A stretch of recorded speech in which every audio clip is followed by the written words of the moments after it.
Hi there, hello, my name's Lines, great to see you. Now today, we're doing the third in a set of 3 videos on how to draw furry or anthro characters. We've covered heads, we've covered hands, now it's time to do the legs. So here's a quick outline of what's going to be in the video, and there's chapters and links to the resources in the description as well if you want to jump around. So first thing we cover is furry legs need fur. So we'll visit briefly on how to do fur and rhythm as a compositional element, basically how to make things fluffy and do it well. Next thing we're going to do is a brief primer in Universal Legs basic structure, since Digitigrade legs is a modification of realistic human legs. Then we'll go on to how to reconfigure those existing elements of the leg to make something Digitigrade, how different animals express this differently. We'll go through levels of variation and which parts to change the direction of variation, how to build and then structure the foot, how to reliably map out things like paw pads and hooves, then a bunch of guided practice meant to work together with the homework sheet that's provided, which I'll explain more of in just a second. Then after that, I'll quickly do a demonstration of what this skill looks like in practice in a professional grade full color illustration, going through all the steps from sketch to final illustration. Now, a word on that homework sheet I mentioned. You can get the homework sheet from the description, you can follow along with the homework section of the video, the demonstration section towards the end, or alternately, you can just do it yourself. Either way, when you've done it, pop into the Discord, post it there. I go through every couple of weeks. I'm probably fairly behind right now, but I'm going to catch up somehow and give feedback on all the homework submitted. And other than that, of course, we've got a great Discord community. You can join in, chat with other artists, share your works there. Now, if you'd like to support the channel and help the videos happen more often or more reliably, hit the like button, the subscribe button, leave a comment with any questions you have or video topics you'd like me to cover or any questions you have about the topics we have covered. And if you have the means to do so, you could also consider joining our Patreon if that's a way you'd like to support, which would be great. Otherwise, let's begin. So the first thing I want to do is make sure we can do the fur on these characters in a really organic way, with a really organic rhythm. Now you can see here in the first 2 examples, if we do an inorganic shape that's too regular, or even an organic shape that's too regular, it'll look mechanical. And then on the bottom row, you can see we're doing really organic shapes, but with an inorganic distance between them. Because it isn't just the visual elements, it's the space between them that'll make things look inorganic or organic. So, what do we do about this? So when we're drawing these shapes, we try not to repeat anything. If we do a large shape, then we do a tiny one. If we do a large then a tiny, we do a medium-sized one. If we do a big gap, then we do a small gap. And we never reuse sizes or elements or spacing if we can avoid it. And the same thing's true with backgrounds, like mountains. You'll have clouds that are all different sizes, and mountains that are all different sizes and shapes. Even things like the fringe on hair has this same rule to it. You'll have, like blunt bangs, will have that straight fringe, but it needs organic rhythm to break up those little gaps in the hair. And remembering, the gaps between elements are visual elements, so keep them irregular as well. Next thing is talking about flow. So the flow of hair and fur, etc., is a lot like the flow of traffic. So a nice speedy highway section and a speedy corner or racetrack, a lot of them are going to make the corner. But some of them aren't going to make the corner. They'll spill over, maybe they'll get back on the track and they'll loop back on, or maybe they'll overcompensate and steer off entirely the other way. Now the same sort of flow could happen with this big straight section, in that if we have something that restricts the flow of traffic, that's going to cause a lot of, bumps and fender benders, and things will crush up against that sort of gap that's stopping that flow. And so then we can use these ideas to visualize how things like hair and fur, etc. will go. So we can spill things out and they end there, or spill them out and they taper back in. Or, having a look at the straight road section, we could use that, for instance, for something wrapping around the wrist, like a bracer. And so you can see here, it causes all of that sort of hair to spill out the sides. And so that's what we can do with flow. It's just like hair, that it has a sort of direction of flow that it wants to make, and the more it's able to express that, the more it can spill. So, how do we do that in practice? So let's get a character here. We'll do a basic figure from the front, and we'll give them plenty of curves, so we can use that to have lots of the tufts of hair spill out. And so we'll make them fairly friendly, and lots of curvy shapes, especially down towards the bottom half. We'll give them base color, and just a bit of base shading there. And you can see I've already given them a bit of sort of fluff and rhythm on the hair and tail. And now what I'll do is I'll clone it over, and on the one on the right, I'll replace some of that sketchy line work, and I'll put in some tufts. So, the corners around the shoulders, that's where it's going to spill over, like that car that couldn't make the corner. We've got some tufts there in the chest, just like that bit that sort of restricted the flow of traffic. where the breasts are sort of pushing up. Then we've got the elbows there, and that curve is where some hair will spill out as well, or fur. And then above the waistband, we'll have some spilling out there also, and maybe even in front of the waistband. So anything that sort of restricts that flow will cause it to spill out the edges. So things like the thighs as well, since they're being pushed on above, and also they're a strong curve, they'll have some tufts there. The sides of the calves are another easy one, because they're a sort of corner that's hard for those, imaginary race cars of flow to make it around, and the ankles as well. And we'll just do that on the other side also. And so with that, you can see we haven't actually changed the outline very much. We've only changed in a few key spots. But now, if we color that back to what it was in the original sketch, you can see that it integrates just fine, and it gives the character a completely different look. Now that we've talked about the importance of organic rhythm in drawing and how it plays a vital role in composition, this is the perfect time to mention that this video is sponsored by Skillshare. Speaking of composition, I've been wanting to do a video on backgrounds. And backgrounds aren't just backgrounds, they're all about composition. Whether it's a concrete landscape, a set of trees, or the inside of a lost city, the skill you need is composition. Those who know me and my process are aware that I put a lot of effort into research and development for my videos, and Skillshare has been a fantastic resource for enhancing my understanding.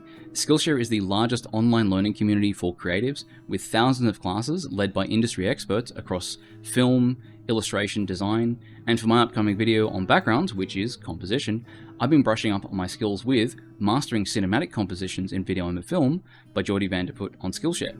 Everything is composition. So from what I'm doing here, like the fur on a character, to then the overall scene, to the pattern on a t-shirt, the principles of composition are universal. Things like rule of third, the golden ratio, leading lines, focal points, these are all shared across all of illustration, photography, videography, graphic design. And so Skillshare offers a really wide range of classes on topics like those, like animation, design, entrepreneurship, and more as well. The experts on the platform have created a really great set of materials that can help with so many other areas, not just your illustration.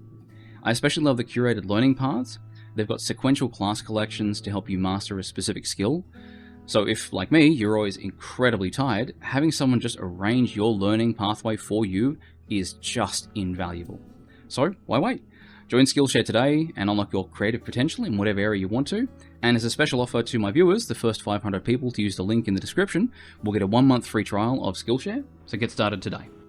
Now, in the How to Draw Furry Hands video, we went through a quick primer in how to put together a basic human hand with just some basic sets of instruction, and then we went through how to abstract that into various degrees of animalism and sort of animal characteristics. So we're going to do the same thing here with legs. So let's start with a couple of figures. We'll do a slim figure and we'll do a short stack just to show that the method works with different body types and different body proportions. Now with this one, we're actually going to detail the top half of the body first, without detailing the bottom half, which is not how you normally approach it, but for the purpose of this. So we'll have our sort of slim character and we'll have our thick character. Now, first thing I'm going to do is recognize that the legs overall will taper from thick to thin. This is true for the limbs, the arms as well. And you can see, even if we just define those tapering lines, the legs already look kind of okay. Because in a very sort of broad sense, that's the overall silhouette you're going for, thick to thin.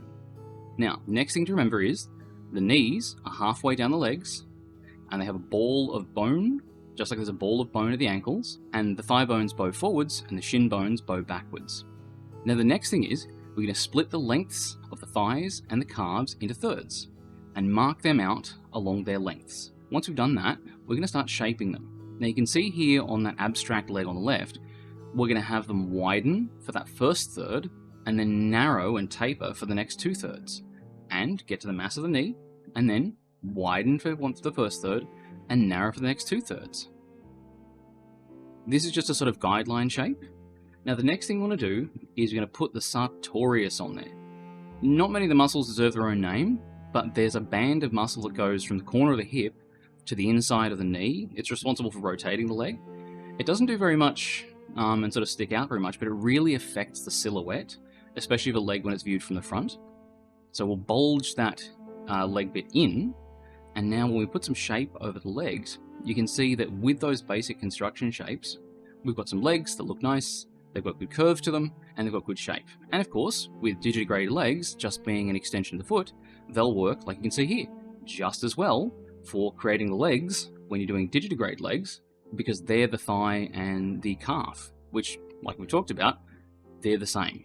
So now, what we'll do is we'll grab that default leg, we'll move it around a little bit, and we'll talk a little bit about the differences in the shape of the legs from the front to the sides. So we'll add another leg and a pelvis there, and now we'll do a leg from the side.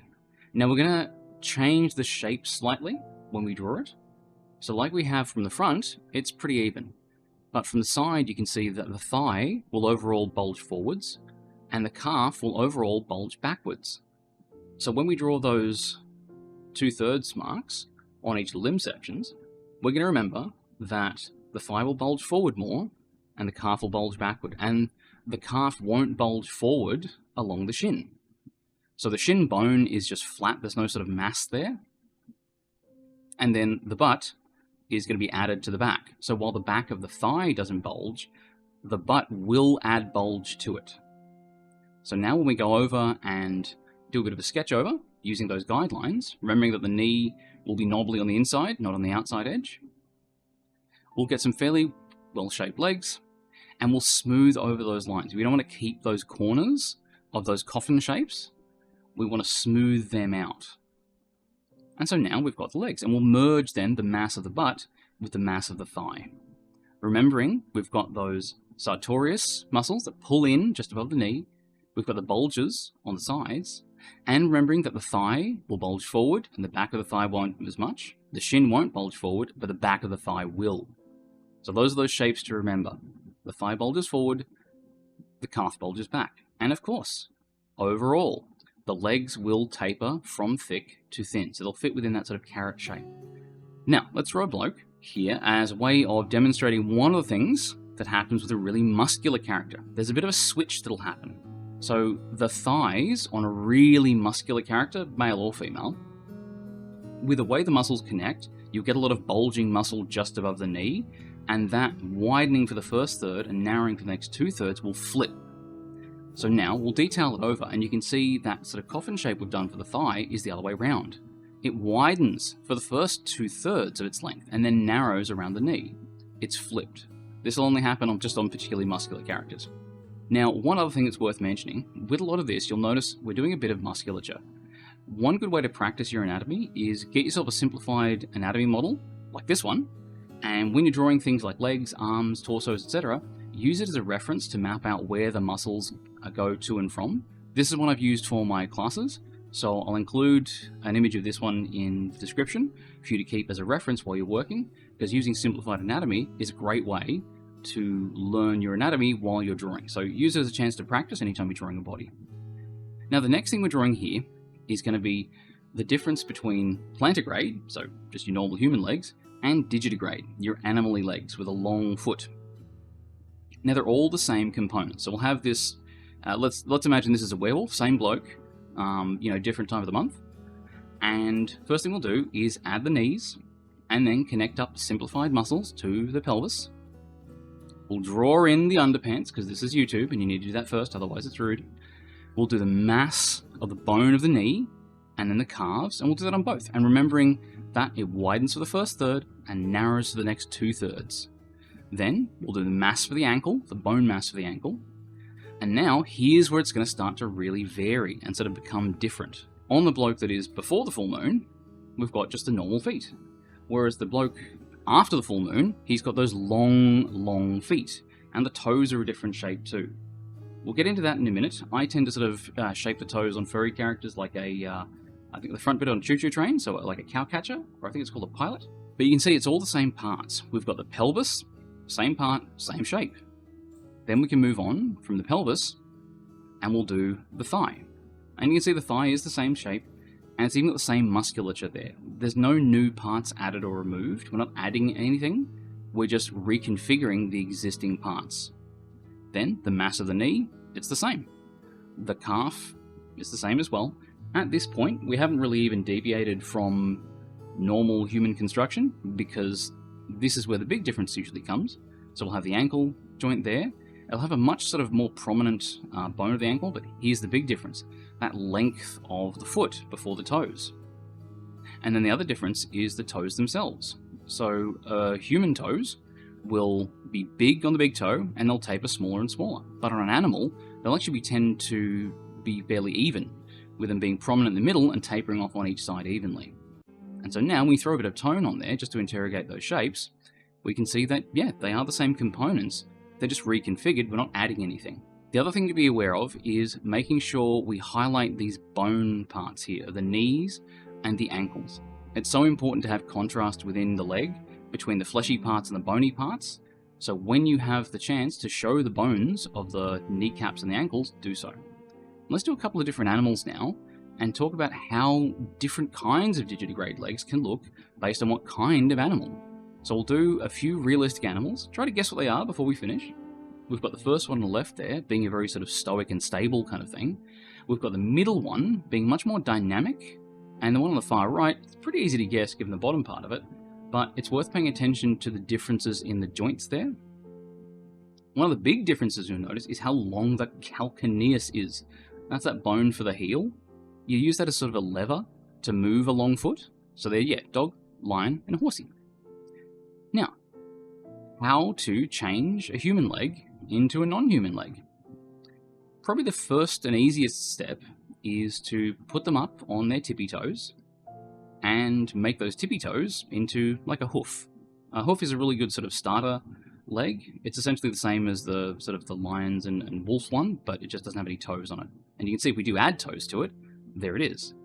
And so it's just someone up on their tippy toes. That's what Digitigrade means. Now, if you're not even doing Digitigrade legs, you can just make the toes big and bestial on just a normal human foot. That's completely valid as well. It's going to be up to you to decide how much of what regions of the leg to change.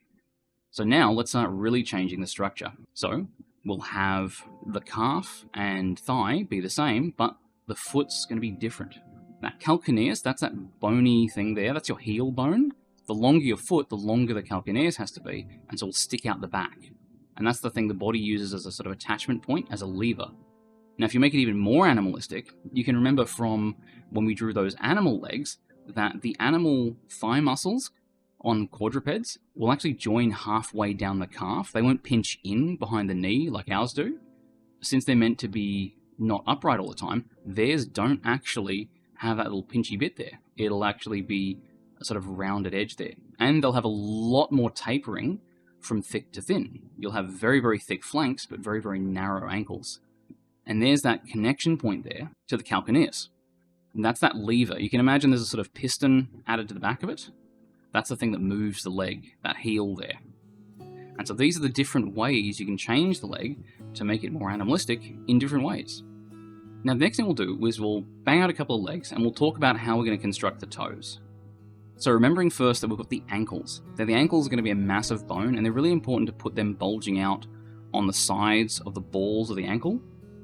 They really give a lot of shape, and they're where a lot of the stuff sort of attaches to, so they're a really important sort of landmark on shaping it. Now, the calves here, same as before, split the length into thirds, wider for the first third, narrow for the next 2/3, and then we'll put down the bridge of the foot, the sort of the length of the foot. Remembering that this is a 3-dimensional shape, so first we're going to decide how wide we want it. We can do it really narrow, we can do it really wide, we can do it super wide for like really spread toes on like a bird or a reptile. For now, we'll go for a standard one, and remembering it's a 3-dimensional block. It's got length, height, and width. Now on the length of it, we're going to remember that just like the hand, all the toes radiate from the ankle. Inside your hand, all your finger bones run through your palm. And that's why the fingers radiate from the base of the palm. The toes are the same. So your toes will radiate from the bones that start at your ankle. So even though we're just drawing it as a flat section, I want you to keep in mind that it is a radial set of bones inside it. And so now, we're going to draw that front ridge of the foot. Remembering that since the bones are radial, that front edge will be curved and radial. It won't be flat, it'll be curved, because it's all coming out from a radial point, which means everything that comes out from it will also be radial. And of course, we're going to remember to give it a bit of a curve, because the bridge of the foot has a curve to it. And here's that sort of cow catcher, that front of a choo-choo train shape we talked about. So if you imagine it's got that sort of, that wedge, that chevron at the front there, where it gets taller in the middle and tapers away to the sides.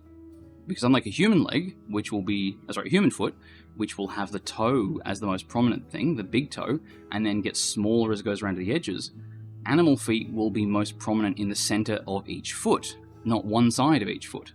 And so you can see there when we're drawing the foot from the side, the middle toes will come out further and come out more forward than the toes on the sides. Now the next thing I want to talk about is how the legs look from the back. So we're going to draw those shapes for the foot and really pay attention to the fact that they have a bottom plane, a side plane, and a top plane. They're sort of shaped like a prism, but of course they're curved. They've got a bend to them. It's up to you to decide how much they taper, how much they curve. There are so many different animals out there that all have different shaped feet. Now we can draw that that front of the choo-choo train shape there, the cowcatcher, split it up, and then we've got the foot.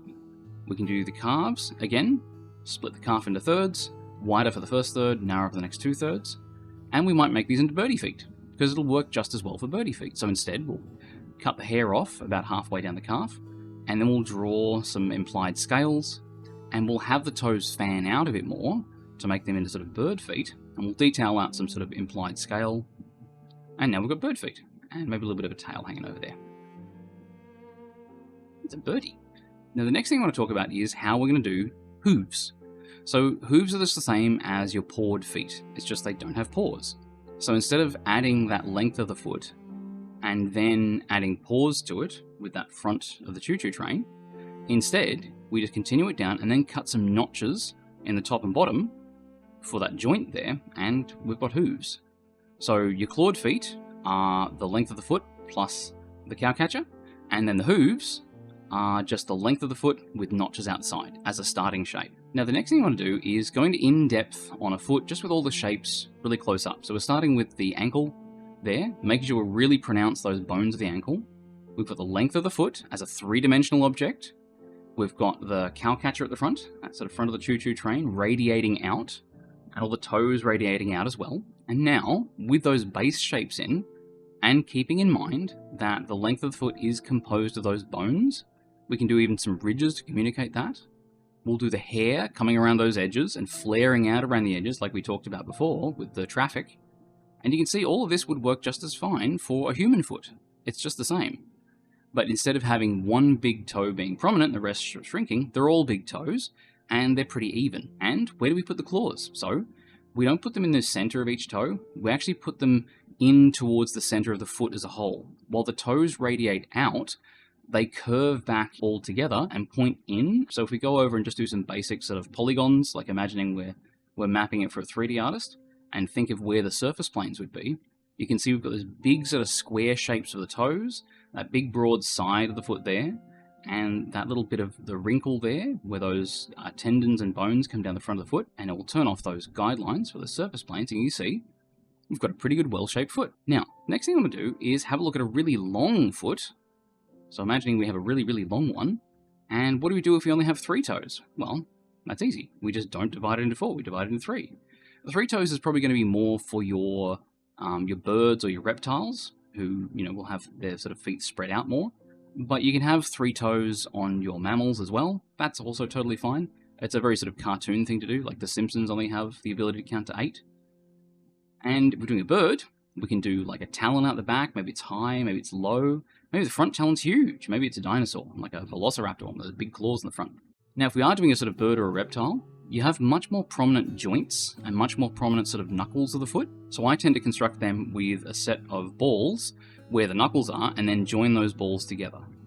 One of the other big differences you'll notice is on reptiles and birds, the claws will radiate out and quite often even have little V-shaped gaps between each of the toes.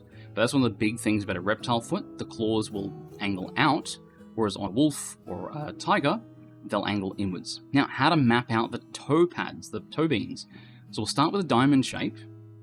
We'll split the bottom 2 edges into thirds.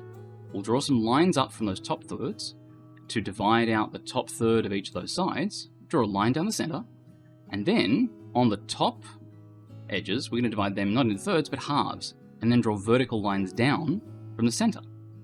And once we've got that, those are all the guidelines we need. So within those shapes, we'll then sort of fit where we think we could pack one of the beans in there. And then for that big shape in the middle, I tend to go with a sort of upside down Mickey Mouse. And then the claws will all be tapering in and pointing in towards the center. And you can see this shape tends to work pretty well, regardless of what sort of shaped diamond you start with. So we could start with a very standard diamond on the left here, a squash-topped one on the top right, and a really pointy one on the bottom middle there. And you can tell they give different sort of impressions of different animals. So split the top bit, get that top third line, then the top two side edges, divide them up with vertical lines down, and then within those shapes, draw out your beans. So we've got the standard sort of dog-looking footprint, but then if we widen the top, we get sort of a bear kind of look there, a really wide one. But then on the bottom, if we narrow the top, we get a really sort of swift fox-looking paw. And they're all just ways you change that base shape will give you different kinds of paw configuration reliably. So if you have a particular ratio you want to remember, you can do that. Now, let's do one on a curved foot, remembering that the length of the foot is a three-dimensional object. It is not flat. It has length, width, and depth. Now we're going to put that diamond shape on the end there, divide it up like we did before, and now we'll put out the beans. And we'll have the toes there with the claws ending in, and we'll add the mass of the top of the toe there on top, since it's three-dimensional, and then draw the foot down to the ankle, and we've got a foot leaning up, and we can have a little bit of tuft of hair on the heel. Now let's do another one with another different bend. This time, let's really bend it back. So getting the length of the foot as that three-dimensional object that has depth. We're going to have that diamond shape there. So we're going to use that front of that chevron shape, that cowcatcher, on the front of the foot there. And now, when we view it from a sort of low angle, you'll notice that the beans will sort of overlap a bit. Sort of like if you're leaning a water balloon on a tennis racket, you'll see it bulge between the gaps. That's essentially what we're going for here. So we've got a guideline shapes there. And so we'll draw them in and we'll try to lift them so like they're coming out of those shapes. They're sort of bulging up. And now we add the rest of the toes and the depth of the foot, maybe some tufts behind the beans. And then the length, and then we can add the heel and the ankle in. Alright, so now, let's draw another one. So we're really going to tilt the foot, we're going to bend it over. So the toes are curling. So remember, that diamond shape on there, divide the bottom edge into thirds to make those two guidelines up to the center line. Then, on the top edge, split that in half, find out where those top divisions will be, add the beans in, curl it over, and you can see it really works for mapping them out on a curved surface, and it can also help you decide sort of where to put them to have them squish against each other. Now, what about hoofs? So hoofs are basically the same, there's just a couple of different steps. So we start with that same diamond shape, like we do for the paws and claws, but we mix it up a little bit. So we'll do two here, we'll do a sort of horsey one and a deery one. So we start with that diamond shape, and we divide it into 4 equal diamond shapes. So instead of splitting into thirds, we just do a line through to the sides to make that diamond into 4 diamonds. And then those top 2 sides, we can turn them into 1 hoof each, and then we put these little mini hoofs underneath the corners. And that is your deer, your goat, all the cloven hoof sort of things. Now for a horse hoof, it's basically the same. So you do that same diamond, you'll divide the diamond into 4 diamonds evenly, but this time you'll round the top around. Now there's a lot of variation in how much detail you want to do on the underside of a horse hoof. I tend to go for a fairly simplified shape to it myself, the pony cartoon levels of simplification, but I like to sort of have a bit of the hoof there and a bit of sort of ridge to it, and then the horse feathers coming up underneath. Yeah, fun fact, the hair around the hoof is called horse feathers, but you can also just do the pony one. That one's fine. It's easy, it's certainly easy, which makes sense. It's for animation, so you'd want it to be simple. So to reiterate, for the hoofs, diamond, divide the diamond into 4 diamonds. For cloven hoofs, use the top 2 sections to make them and put little mini ones underneath. For a horse hoof, just use a rounded shape that fits inside there, and you're good. But decide on what level of realism and detail. There's actually quite a lot of detail to the underside of a horse hoof if you're going to show it, if that's the thing you want to do. Now for realistic animals, same thing, it's just the diamond will tend to be a bit smaller. So we'll have here just a cat foot, and you can see we just make the diamond a bit smaller on the length, and it'll make a perfectly fine cat foot. If we're doing like a deer hoof, same thing, we just have the deer-like proportion. So it'll have a much smaller diamond on the end of a much longer, more sort of stick-like foot, and that'll be a deer foot. So the more realistic ones will tend to move away from human proportions. Let's go through and do a few guided practice ones Now this is the bit I talked about as a sort of guideline for the homework sheet, so if you don't want to grab that out now, pull it out. I'm going to be going through it fairly quickly, so slow down the footage, pause it if you need to, all that good stuff. So we're going to start on the basic forms. We've got the thighs, the knees, the calves, the length of the foot, that chevron shape at the bottom, and once we've got those base shapes in, we can then go over it and do the bits of hair that sort of flare out the fur. We can do detail on the toes and the claws. And so this is where we would add those detail sections. So we're just going to start with a base form. So here we've got the calves, the ankles, and the lengths of the foot. We're going to remember with the calves, that widens for the first third, narrows the next 2/3. Again, just simple shapes at this point. The curved lengths of the foot, remembering they have depth and height, so not just flat. We've added those sort of chevron front of the train shapes to the bottom of the feet there, and now we can detail it. We'll add the fur flaring as it comes around the side of the calf. We can add things like the the claws, as well as the individual toes. Let's move on to another one. So we'll start then with the knees, down to the calves, the length of the foot. We're going to divide the calves into thirds, so they widen for the first third and narrow for the next 2/3. Remember, the front of the calf doesn't really bulge out. With the base shapes there for the bulge of the knee and the calf and the foot, and we've added those sort of chevron shapes for the front of the furry foot. Yep, too easy. Let's do another one. So we'll add 2 of them and we'll put them across each other. This one can be a bit tricky to keep an eye on the different shapes. So again, knees to calves, calves to ankles, ankles over the length of the foot to the toes. Remember to keep that shape there as well, and add in those bits of fur where it can't make the corner, so where it sort of flares out. Now, next one.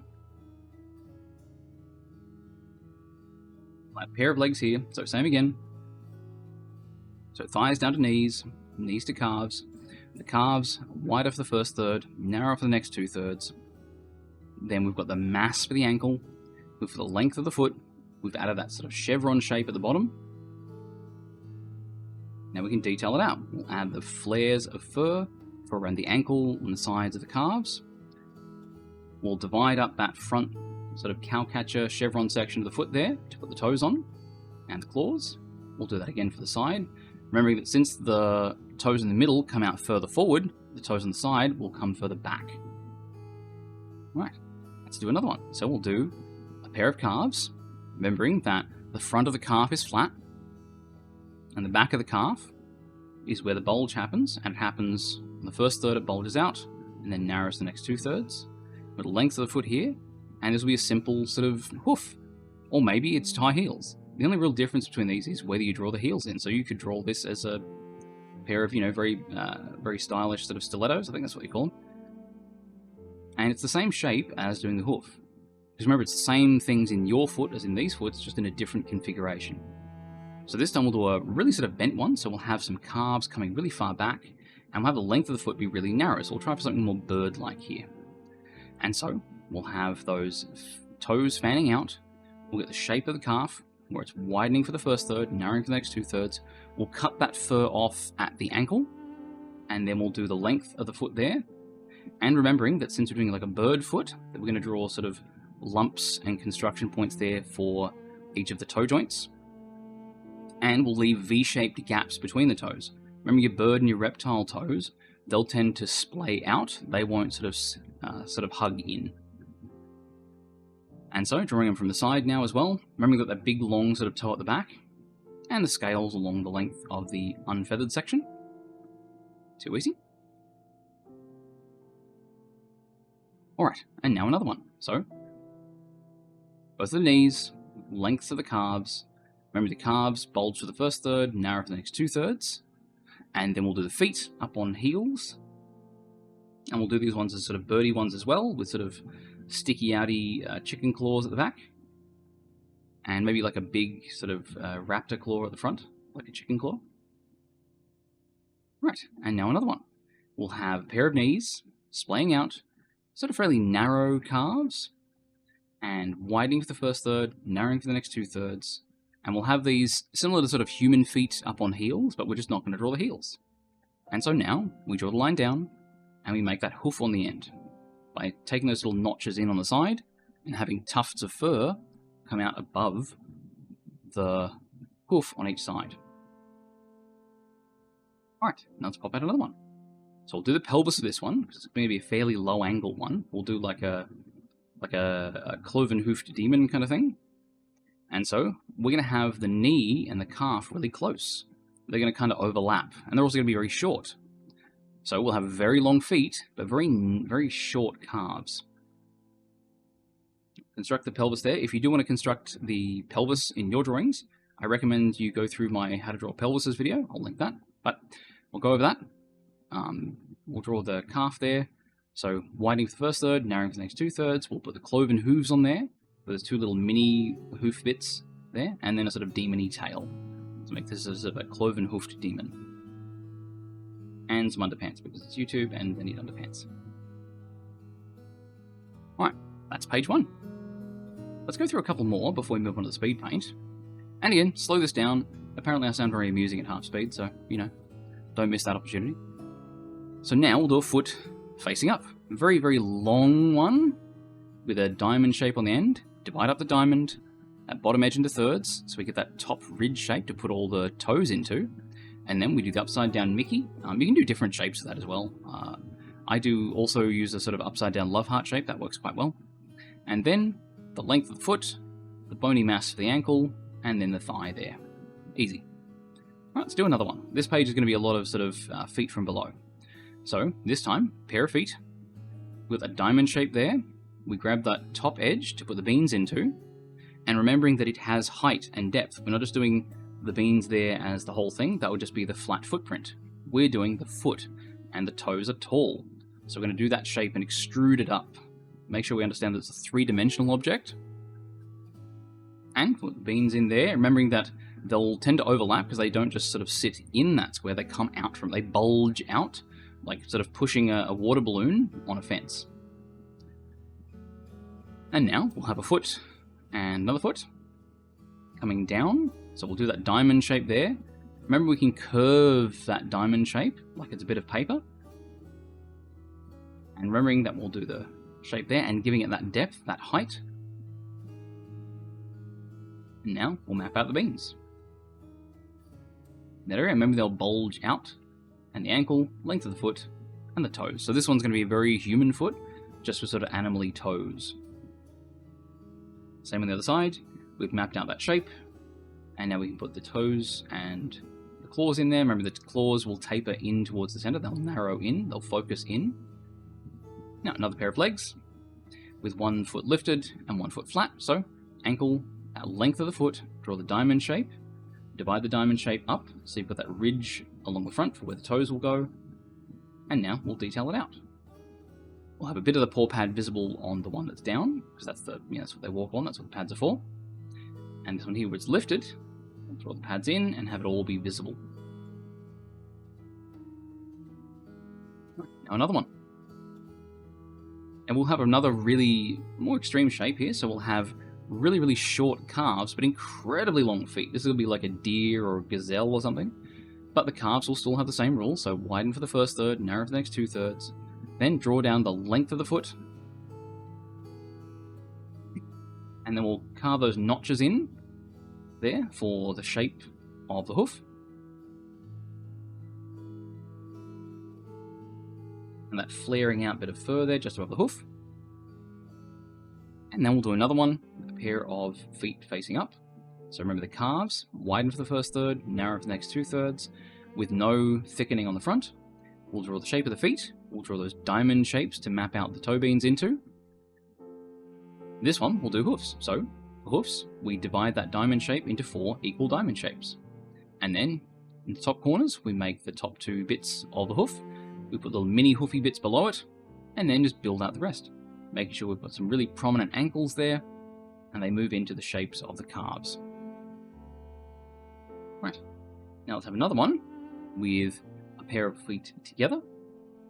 So we'll have the calves to the ankles to the toes, and it's just the length of the foot with those notches cut out. for us to then make those into hoofs. And then we've got the flare bits of fur there around the tops of the hoofs, where it sort of breaks the flow, like that thing we have with the traffic, where there's this traffic jam that causes all of the traffic accidents and crashing. And so now, another one, pair of calves, map them out, divide them into thirds. Then we've got the feet and ankles, remembering the bone mass of the ankles. And we'll have that diamond shape for the underside, where the hoof's going to go. And since this one's probably going to be like a horsey hoof, we'll just smooth that line around and add the horse feathers in. We'll do that on the other side as well.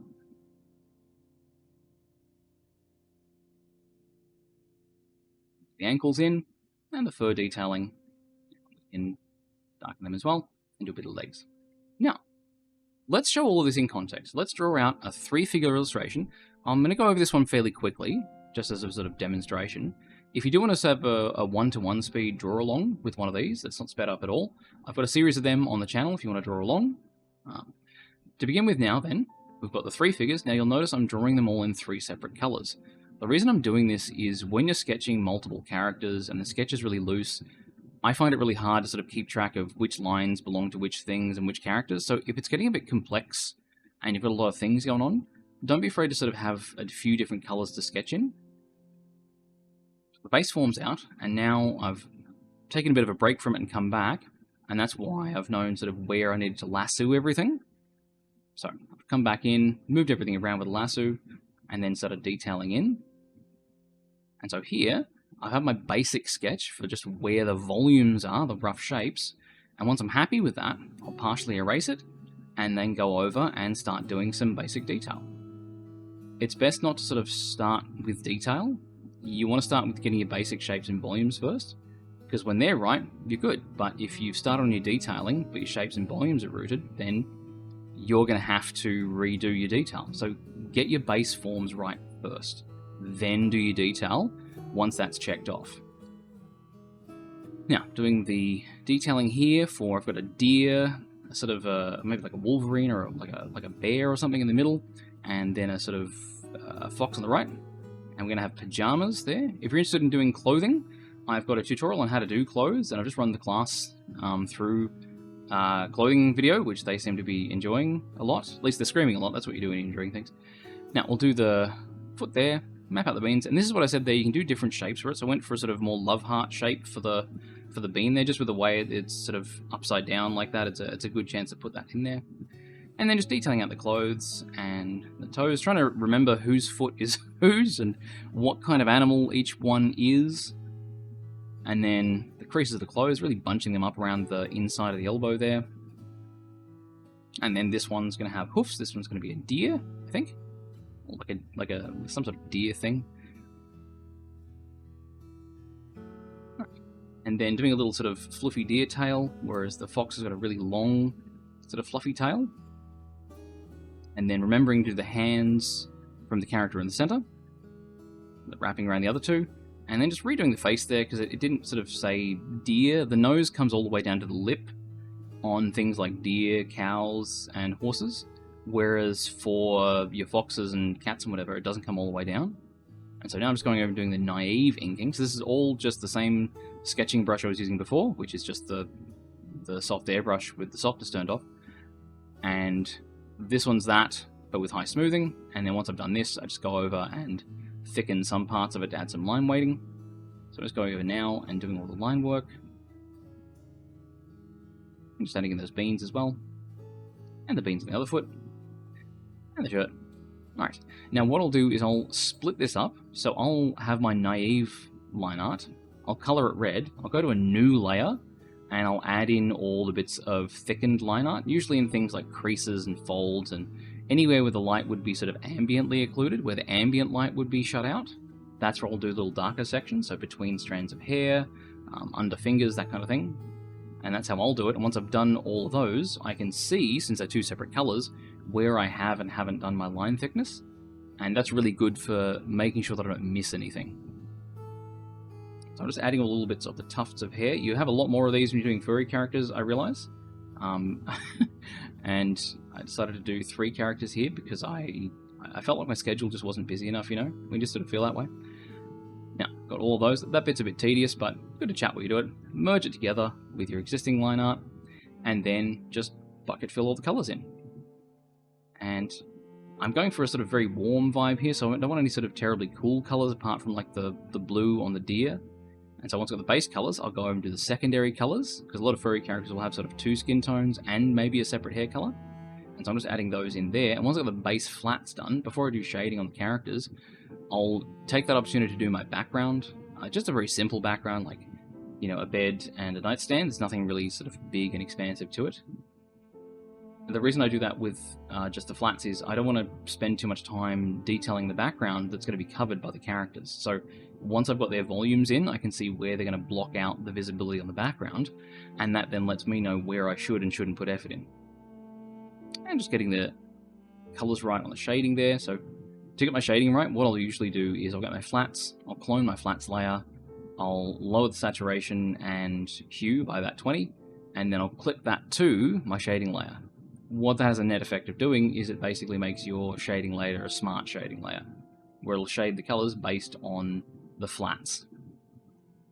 So here, I'm doing the shading both with a brush and also with a lasso tool. I'll just grab a whole bunch of sections and then either bucket fill or sort of big brush them in. But then for some finer bits, I'll tend to use an actual brush for it. But the lasso tool is a really great tool to use for shading. It's a great way to get big sort of swathes of area done really quickly.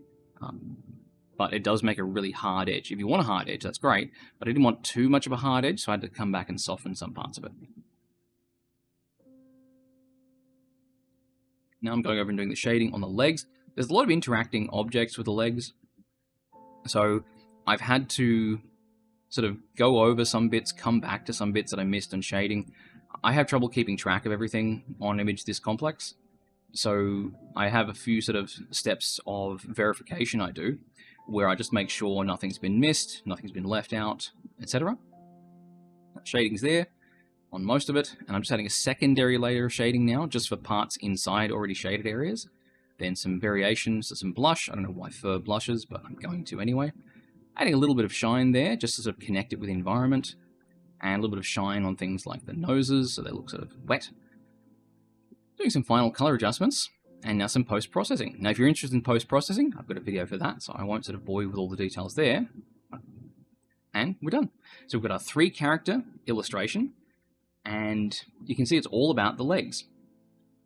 Legs are really, really straightforward. Digitigrade ones are no different than human ones. It's just you reconfigure certain parts, and you have a different practice for things like toes and the bases of the feet.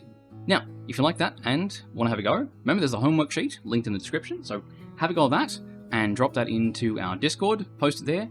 I do get through it every few weeks. I'm a little behind at the moment with marking all the homework, but I will catch up again somehow.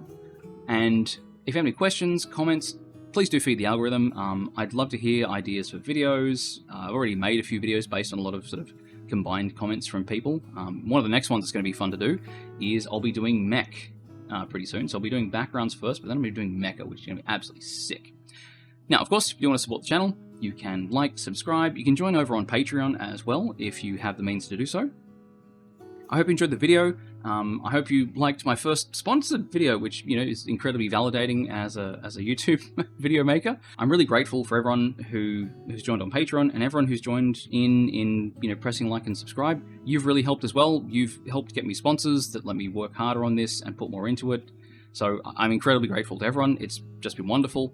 Yeah, I'll stop gushing now. But yes, thank you very much for your time, and I'll see you in the next one. You have a good one. Cheers. Bye.